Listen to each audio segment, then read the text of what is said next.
Don't mind my dogs are eating. I don't need that on my mouth. I don't know what that is. Let's just pretend that didn't happen. What the hell?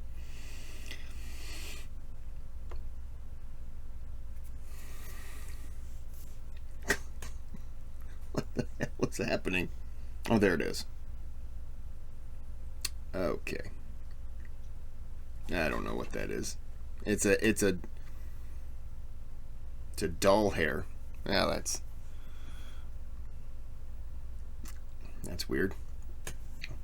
Okay, so let's go ahead and get into part 3, Prelude to Civil War. By the way, I'm going to go back to what I said at part 2. Part 2, I made a comment that I would just, Uthman died, and I would tell Ali, you got to pick a side. Since I've finished part 2, which has been like 2 weeks now, I saw something on Ali. So I don't know if I would, I take back what I said. I don't know if I'd put him in that situation. Because I know he did care for Uthman. But I think I was just, I'm Team Uthman. So I was just, but I understand that Ali loved the guy, cared for him. Let's just get into the video. I can't talk. So now at this point there are 3 armies. There is a major army in Sham, and it's not doing anything at the moment. And then there is an army that's moving towards Basra, and that is the army of Talha and Zubair and Aisha radiallahu anha. And then there's the army of Ali radiallahu anhu, and he only had 700 men, and he's attempting to stop Talha and Zubair. But as news of him approaching grew, his army grew, and became anywhere from 1,000 to up to 3,000 warriors. So now the people of Basra, they hear of this army coming to them. And Uthman ibn Hunayf, he was the governor that was put there by Ali radiallahu anhu. He had the choice now. Does he accept this army or does he stop this army? And we understand the army has in it Aisha radiallahu anha. So these are the divisions that the Muslim Ummah was upon. So then when the army of Aisha radiallahu anha and Talha and Zubair reached near al-Basra, Umair ibn Abdullah al-Tamimi came to the mother of the believers and he said, "O mother of the believers, I ask you by Allah to write to them. Perhaps they'll agree to what you're calling them." So she likes his idea. So she told Ibn Amr, and he was, as we said, the former governor of Basra. People liked him there and they knew him. So she tells him to enter into al-Basra and to inform the people of their intention, that they're gathering there so they can get their revenge and avenge the death of Uthman. So he agrees. So she sent him and he enters secretly into al-Basra. And she also gave letters to the leaders of al-Basra. So then Abdullah ibn Amr enters and he finds the people with different views. Some don't want to participate at all, and others are with the view that there should be with the army of Ali radiallahu anhu and not that of Talha and Zubair and Aisha. So they refused to go out. So then Uthman ibn Hunayf, who was the governor of Ali, he heard of this army coming and he starts to prepare an army. In case they start to enter Basra by force, he's going to send this army to stop them. And he was afraid that people are not going to rally behind them, because the army has in it the mother of the believers. So he sent Imran ibn Hussein and Abu al-Aswad al-Du'ali to find out the state of mind of the people. And he also sent them to Aisha to see what the intent of their army is. They went back to the governor of Basra, Uthman ibn Hunayf, and they let him know that the army is only here because they want to kill the murderers of Uthman, and they're here without the permission of Ali. They decide to stay as they are. Whoever wants to go join them, then that's okay. And if they want to stay in Basra, they stay. But he says, I will not allow them to enter Basra without the permission of the Amir of the Mu'mineen. The governor Uthman ibn Hunayf knew that now Basra is divided. The people who want to join the army and the people who don't. Now the army of Aisha drew near, came right to the outskirts of Basra, and they camped there. So Uthman ibn Hunayf, the governor, he came out with his army and they camped right in front of them. So he didn't want to let them to enter Basra. And when the armies got near each other, Talha radiallahu anhu got up and he started talking to the people, explaining why they had come. After he spoke his army, they started to yell, Sadaqt, Sadaqt, a truthful speech, you have spoken the truth. So when the people of Fitna and the army of Uthman, the governor of Basra, heard them, and why were the people of Fitna in the army of Uthman? Because if you remember, the groups left from Basra, groups left from Kufa, and they went to Medina. And some people remained in control of Medina, while others returned back to Basra. So now some of the people of Fitna were in the army of Basra, facing the army of the mothers of the believers, and Talha and Zubair. They said, you have lied.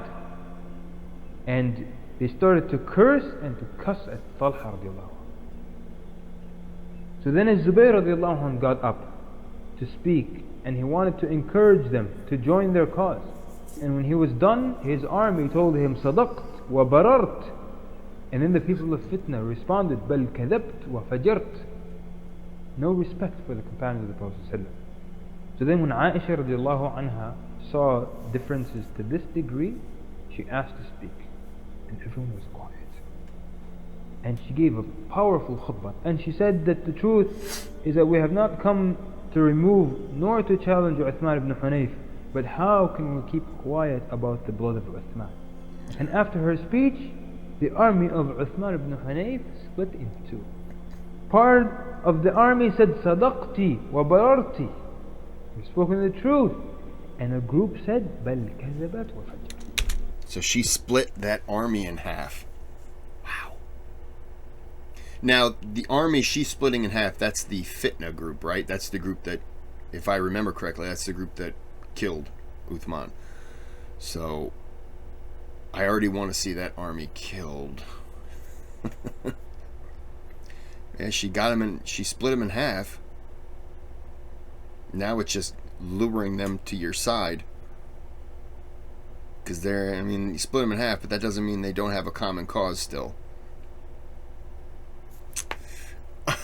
Oh, my elbow popped. Oh, it hurt. And she is the mother of the believers. And they're speaking like that.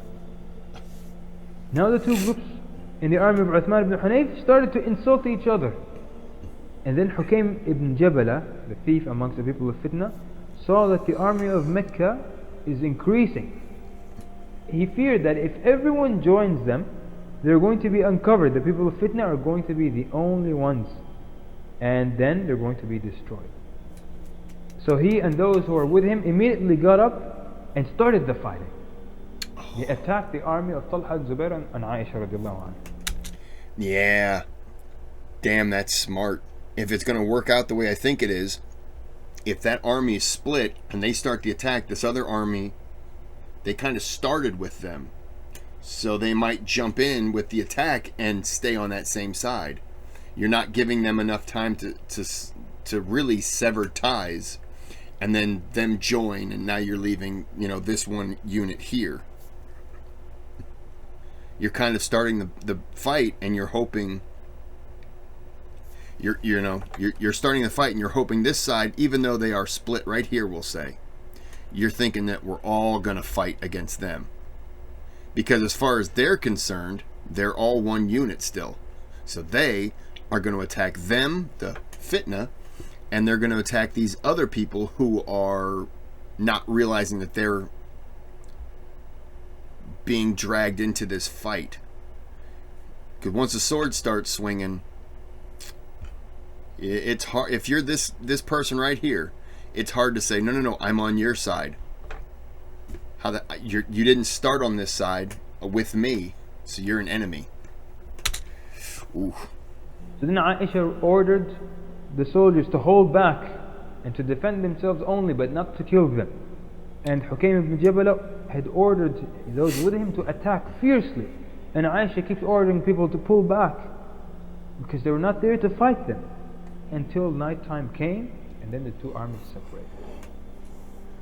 So now Aisha radiallahu anha wanted to consult with those in her army what to do.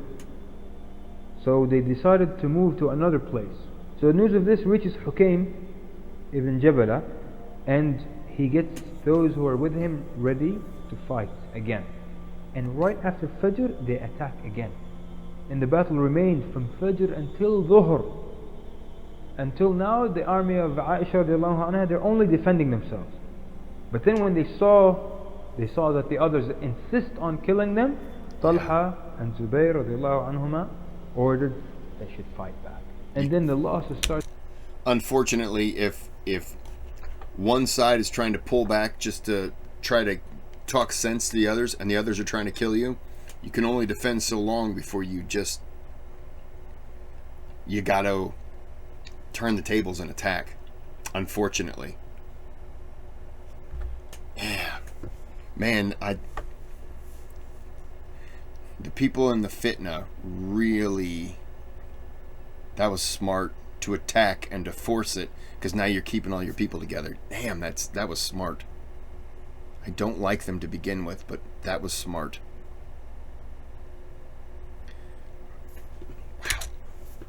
To come down on the army of Hukaym ibn Jabal, who's amongst the army of Uthman ibn Hunayf. And notice that Uthman radiallahu anhu, the governor, never ordered the attack. So many of people were wounded from the army of Aisha radiallahu anha, but many people died from the army of Hukaym. And when they felt that they're going to be defeated, they asked for peace. And then Aisha radiallahu anha immediately stopped the fight.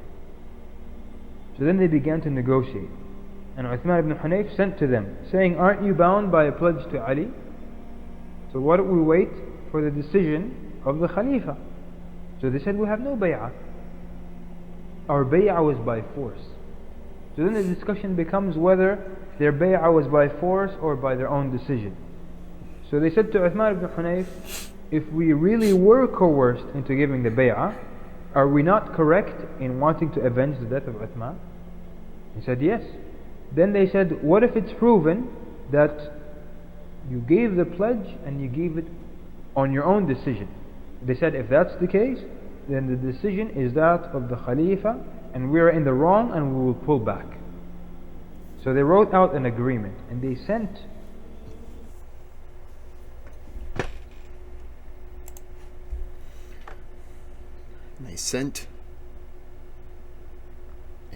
an ad that doesn't want to play.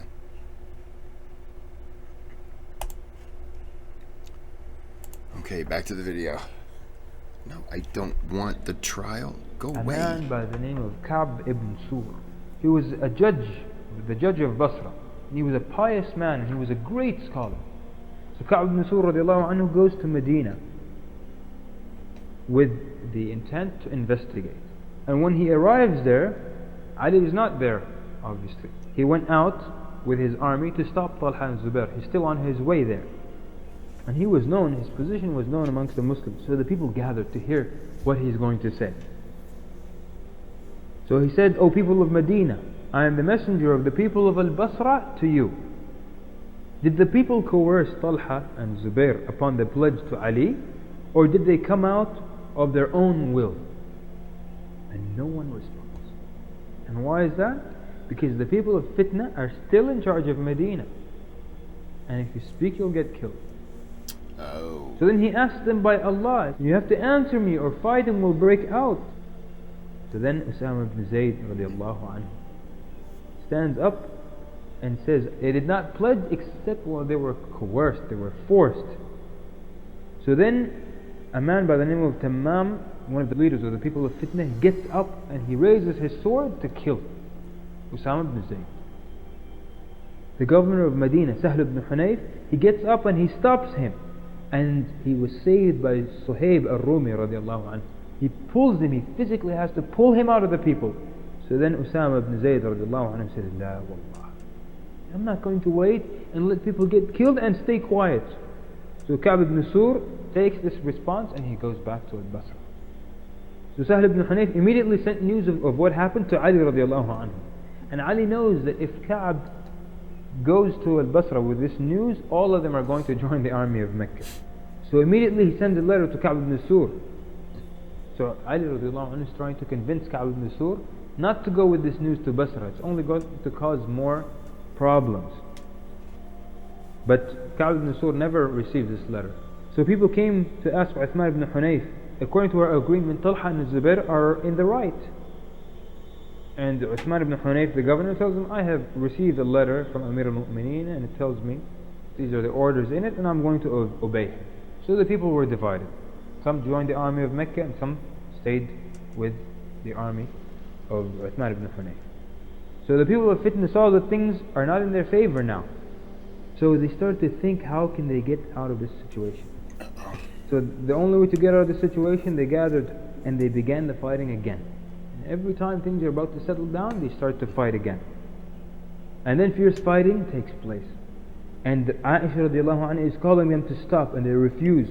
And she orders a man to go out and to yell, to say, we only want the murderers of Uthman. We will not fight except with those who killed Uthman. Whoever did not take part in the murder of Uthman, let him leave the battlefield. And as soon as he does, Hukaym ibn Jabala gets to him and he kills him. So then the fierce fighting continues. And many people are killed. And Hukaym ibn Jabala, he was a fierce warrior. But a man from the army of Mecca was able to reach him. And the man got him and he cut off his leg. And then this man comes to finish him off, but Hukaym got up and he took his cut leg and he hits the man in the face. So then he got up on one leg and he hopped, and 70 people gathered around him. And he encourages them to fight and he tells them never to surrender. So the fighting grows even more fierce. And a man from... I just want everyone to realize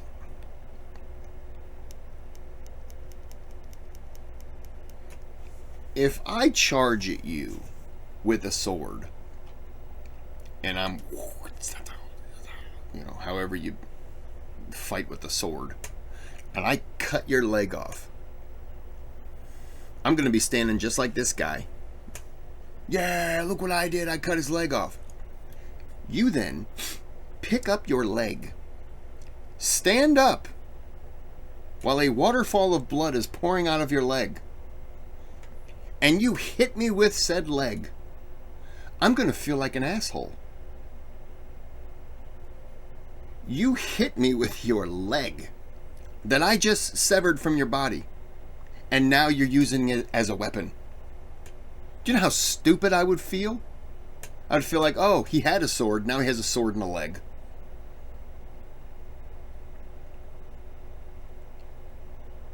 He hit a man with his own leg.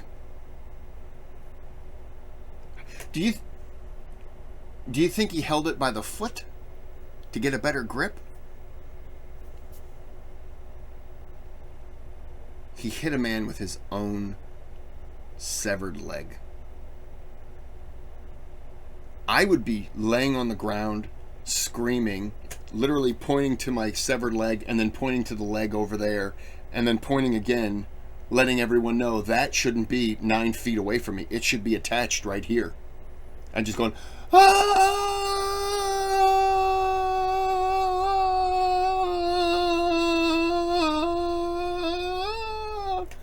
The whole story would have played out in that scream. People would have been like, oh, I get it. Yeah, he's screaming because he severed his leg with the sword. And then I would have died because I would have passed out from blood loss. And it would have just been, ah! Finally, shut up. And then the fighting would continue. He hit a man with his severed leg. I mean, that's a man who clearly does not care. He's there to fight. God bless that man. Qais heard Hukaym ibn Jabala murmuring something. So he said, what are you saying? And he finds Hukaym cursing Aisha radiallahu anha. So the man tells him, you son of a wicked woman, you cursed the mother of the believers? So then Hukaym took a spear and he killed this man. So this made Bani Abdul Qais leave the battlefield. So then Hukaym dies. So the army of Mecca starts to kill the people of Fitna left and right. So they ran. So Aisha called to their people and to their tribes, saying, we only want the murders of Uthman, so hand them over to us. And each tribe started to hand over those of its kinsmen who took part in the murder of Uthman. their people from their tribe, pulling from their feet and giving to the army of Mecca. And they killed all 600 men. Good. Except Hurqus ibn Zuhair. All of the others were killed. Hurqus ibn Zuhair went to his people, and they were taken over by tribalism, because he's one of their nobles, so they refused to turn him over. When the army of Aisha radiallahu anha comes demanding to deliver Hurqus, they refused, and they came out to meet him with 6,000 warriors. And they said, we will not turn him over except with our blood. This is how the event in Al-Basra ended. And now Talha and Zubair enter the masjid to talk to Uthman ibn Hunayf at the time of Isha. So Uthman ibn Hunayf was at his home. And so what do you do in that moment? They've handed over, you have killed, you've executed 600 of them. And there's one person that now they refuse to allow to turn over because of his placement in the society. Do you look at the 600 you've gotten rid of and you're like, okay, keep him, and you leave? Or do you say that one has to be gotten rid of? You know, and what I'm asking is, are you okay with what has happened, and you hope that someone will catch him along the way and kind of finish the job for you? Or do you think that the fighting needs to continue and 6,000 people on that side need to be killed to get the one, and now you're risking all of your people?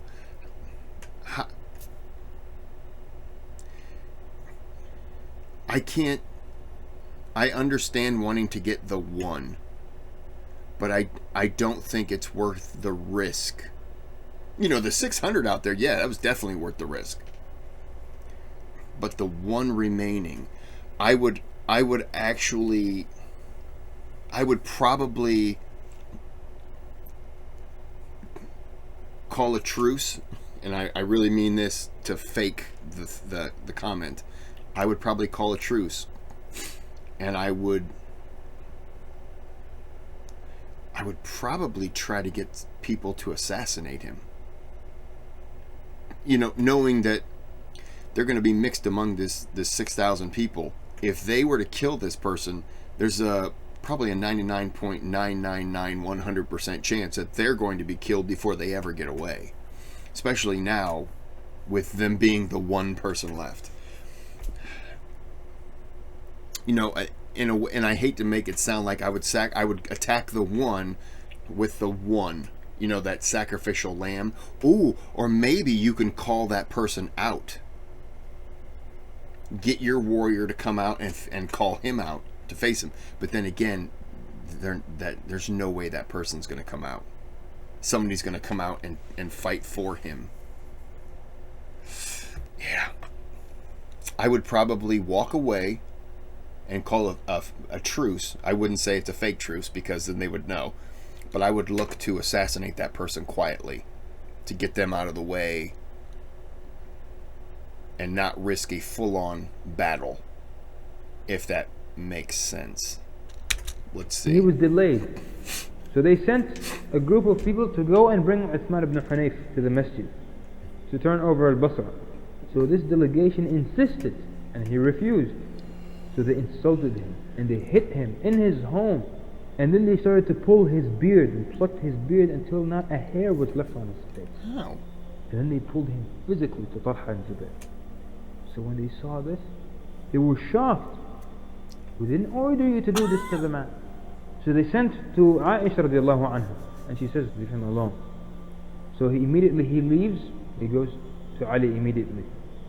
And when Ali heard the news and how many innocent people were killed in the battles of Basra, and how it was taken by force, and how they did this to his governor, he said, now it is halal to fight.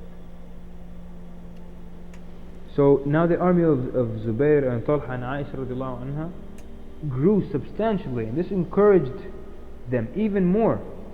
So then the army of Aisha radiallahu anha grew to 30,000 warriors. Okay. And Ali radiallahu anhu only had 10,000. And the people of Fitna were embedded in his army. And when he saw their strength increased, he heads to Al-Kufa. Because there were many who supported Ali. And he goes to ask for their help. And he says, I have chosen you in the letter to assist in the religion of Allah, so we can bring the Ummah back to being united and to become brothers again.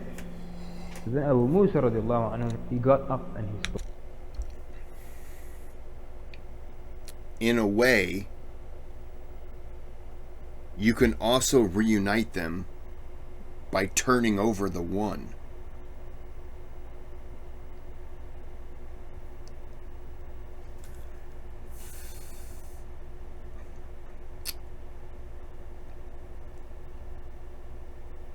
I'm not 100% sure on that. I'm gonna guess that guy's warriors would probably be like no, and then they would turn on Ali's troops.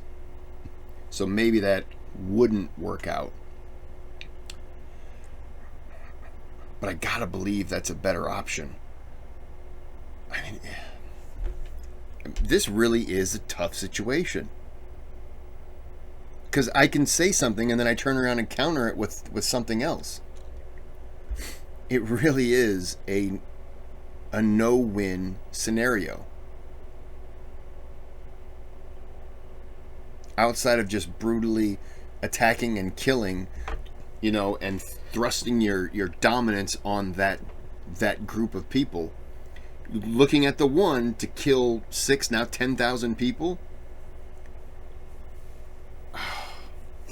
And you have 30,000? Yeah, man. And he tells the people, this is a fitna, don't take part in this. And this is the governor of Ali radiallahu anhu advising his people against what Ali wants. So no one at all goes out to join the army of Ali. So now the governor of Ali is also on the opinion of Talha and Zubayr. So he sends Al-Hasan and Ammar ibn Yasir radiallahu anhu. And they entered the masjid and the people gathered. So they spoke to Abu Musa. Al-Hasan began and he said, why are you stopping the people from aiding us? Wallahi, we only want to make things right. You do not fear Ali that he might do some injustice to people. He's a just man. And he tells him, you have spoken the truth, may my father and mother be sacrificed for you. But the one who is consulted is entrusted, meaning I have to be truthful to you, you're consulting me. And I have heard the Prophet ﷺ say, there will be a fitna. And Allah has made us brothers and made our blood and wealth unlawful. So now who should the people listen to? Abu Musa al-Ash'ari radiallahu anhu, and he has good arguments, or should they listen to the grandson of the Prophet sallallahu alaihi wasallam? So then Ammar ibn Yasir, he got up and he said, Abu Musa has spoken the truth, but help Amir al-Mu'mineen. So then Al-Hasan says to Ammar, sit down, you're not the one for this task. So then he calls Al-Qa'qa'. He said, O people of Kufa, I am to you an advisor and I care for you.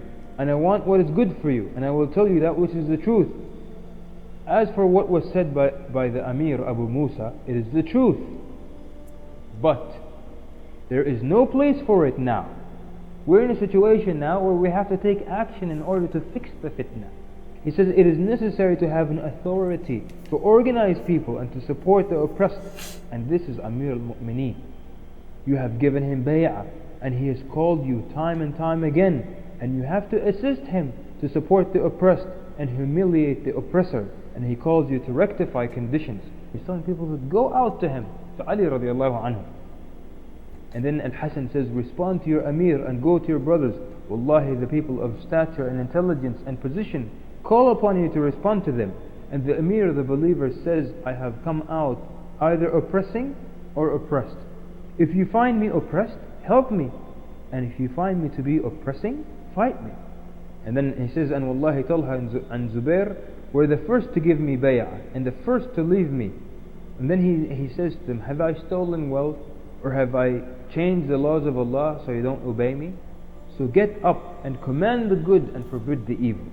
So then when Al-Hasan said that, the people got up and they went out with him and they left Abu Musa radiallahu anhu. And with that, 10,000 warriors came from Kufa to join the army of Ali.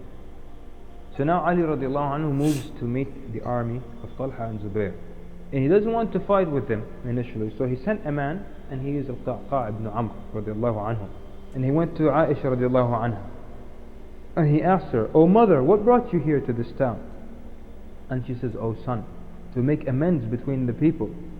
And he told her, call for Talha and Zubair, and they came. And then Al-Qa'qa' says, "I have asked the mother of the believers, what has brought her here?" And she said, "To make amends between people." "So what do you say? Do you agree or disagree?" And they said, "We agree." "Tell me, what is it that you came to amend? What is it that you came to fix?" And he says, "Wallahi, if we know what it is, we will help you in it." So they said, "The murderers of Uthman, this is what we came to fix." So then Al-Qa'qa' radiallahu anhu says, "You have killed the murderers of Uthman from the people of Al-Basra. That which you came for caused more problems than the death of Uthman." And then he tells them, if you can't get... No. No. The problem started when they killed Uthman. You could say, "Oh, well, we got rid of a problem, and now you're making a bigger problem." No. The problem started when you did that. So, yeah, they're tending to make a big stink out of you killing their leader. Geez, I wonder why. You can't sit here and say, "Well, now the problem is you." No. You can't set a house on fire and then get mad at somebody 2 houses down for wanting to have like smoke a cigarette. Well, they've got a lighter. There's the damage they could do. You burned a house down. What are you talking about? What an idiot. to this one man and you leave him, then you leave the Quran. And if you want to get to him, you will have the fitna of having to fight 6,000. So you were better before you left than today. So it shows how wise Al-Qa'qa' radiallahu anhu was. What a name. Al-Qa'qa'? I can't say it like you guys say it. You guys are way better at the flipping the tongue. I can't do that. I'm white. I'm sorry. I'm white. Al-Qa'qa'. What a name.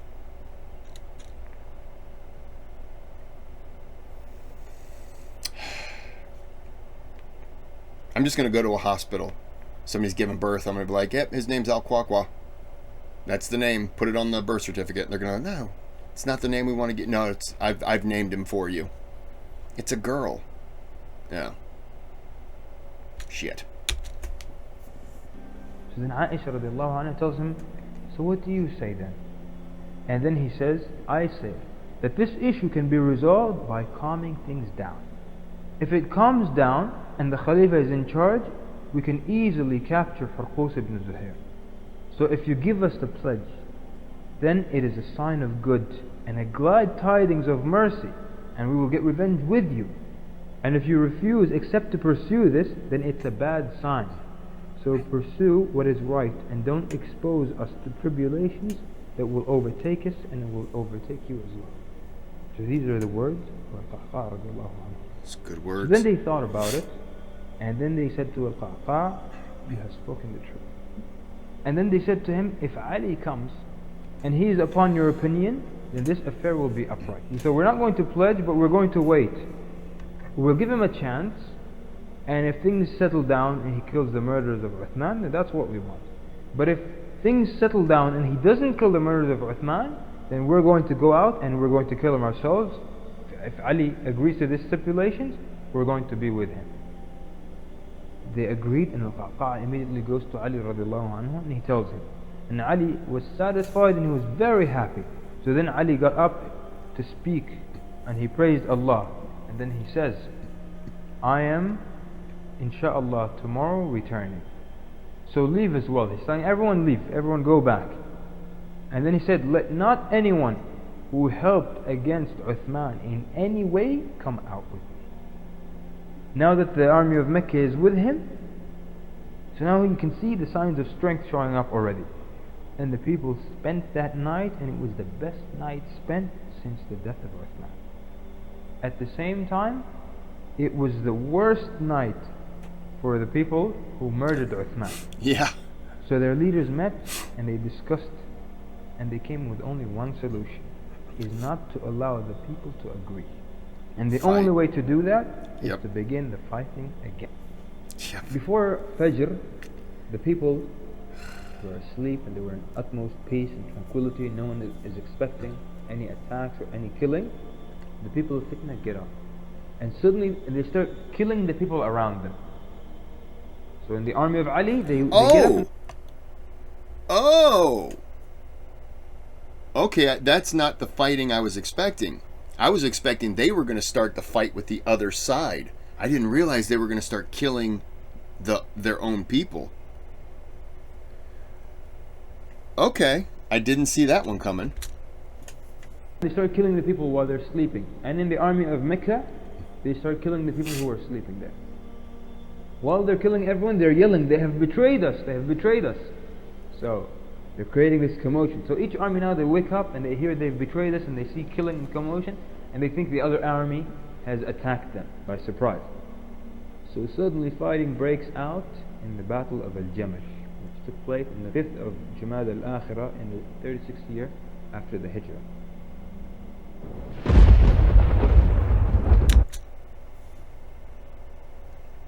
Wow.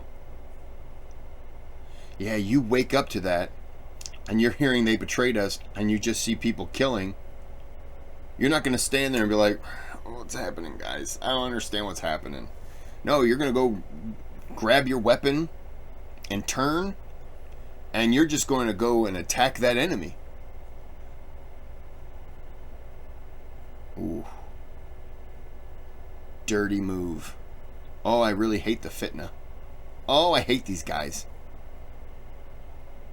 Okay, so this was a bit long because I kept interrupting. I apologize. But now we're going to see part 4. I'm going to guess this is maybe 6 parts? 7 parts? 6? I don't know. We'll find out. But we're not going to worry about that right now because we're going to end this video. So, like and subscribe if you like to hear the stupid nonsense that I sometimes chip in. I jibber jabber. And until the next video, you have a good day, have a good night.